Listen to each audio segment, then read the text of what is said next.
ఇండియాలో transformers, Motors కి ఉపయోగించే ఎనామెల్డ్ కాపర్ వైండింగ్ వైర్స్ లో టాప్ కంపెనీ రామ్ రత్న వైర్స్. ఈ స్టాక్ లో ఆపర్చునిటీ ఉందా, రిస్క్ ఎక్కువ? చూద్దాం. రామ్ రత్న వైర్స్ అంటే transformers, Motors, electrical equipment industry కి కోర్ రా మటీరియల్ సప్లయర్. 90% పైగా రెవెన్యూ వైండింగ్ వైర్స్ నుంచే వస్తుంది. Electrical and power equipment boom వల్ల వోల్యూమ్ గ్రోత్ స్ట్రాంగ్.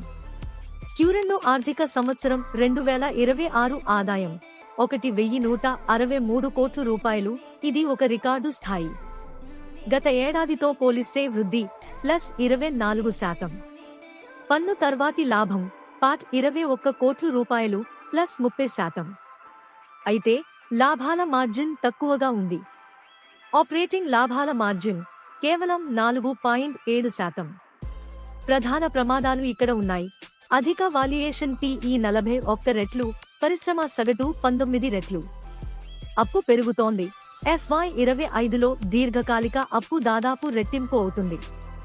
రూ బలహీనంగా ఉంది, కేవలం 14% మాత్రమే.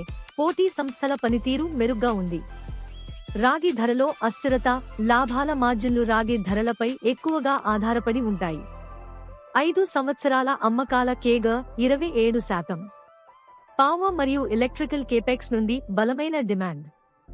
సామర్థ్య విస్తరణ ఇప్పటికే పూర్తయింది. వాల్యూమ్లు స్థిరంగా పెరుగుతున్నాయి. వ్యాపారం బలంగా ఉంది, లాభదాయకత తక్కువగా ఉంది. విశ్లేషకుల ప్రకారం సరసమైన విలువ ₹520 నుంచి ₹560 పరిధి. ప్రస్తుత ధర ఇప్పటికే అధిక స్థాయిలో ఉంది. ధర పెరగడానికి లాభాల మార్జిన్ పునరుద్ధరణ తప్పనిసరి. మంచి వ్యాపారం, ఖరీదైన స్టాక్ వాల్యూమ్ వృద్ధి బలంగా ఉంది. మార్జిన్లు బలహీనంగా ఉన్నాయి. అప్పు, వాల్యుయేషన్ రిస్క్. ఇది ఒక కరెక్షన్లో చూడవలసిన స్టాక్, చేజ్ చేయవలసిన స్టాక్ కాదు. దీర్ఘకాలిక పెట్టుబడిదారులు మెరుగైన ధర లేదా మార్జిన్ మెరుగుదల కోసం వేచి ఉండాలి. విద్యుత్ థీమ్ బలంగా ఉంది, కానీ కథ కంటే ధర ముఖ్యం. అమలు మరియు మార్జిన్లపై జాగ్రత్తగా దృష్టి పెట్టండి. మరిన్ని స్టాక్ల గురించి తెలుసుకోవడానికి AR స్టాక్ మార్కెట్ విస్పరర్స్ ని ఫాలో అవ్వండి.